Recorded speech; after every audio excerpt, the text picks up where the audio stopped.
Say you and your brother really loved video games. You love them so much you open a studio. You make a few games and then Square Enix screws you over.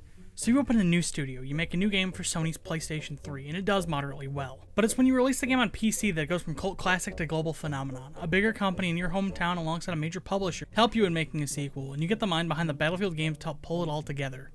You get live-action trailers with big-name stuntmen and actors, it gets brand deals and tie-ins of all sorts, it makes an absolute killing. But despite that, your company is growing too quickly and it's eating into your reserves. You're faced with the choice between carrying off branches of your company or implementing microtransactions for extra profit. One will hurt your working relationships with shareholders and companies, but the other hurts your relationship to your customers and your brother.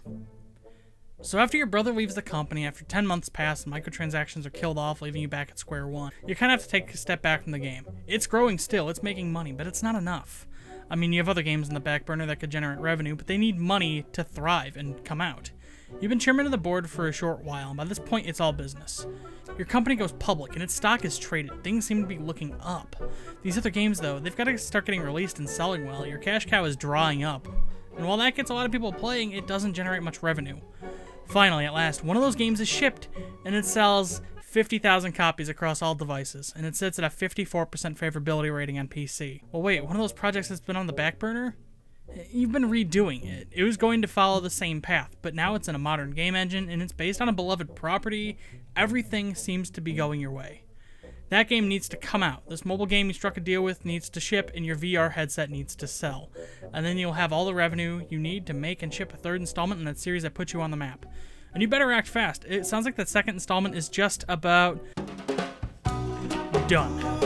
It's now or never. Beta keys for your mobile games start coming out. While many critics aren't pleased, it's still in beta for, well, let's be real, you don't know how long. It might not actually come out, you think to yourself. It's fine.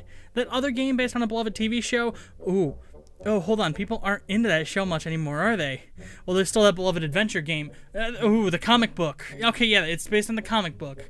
I mean, it looks like a modern game. That's our first for the company, honestly. Let's get that beta train rolling. Oh, people aren't liking the beta? Well, yourself and your mother. Go ahead, sorry. Yeah, that's about right.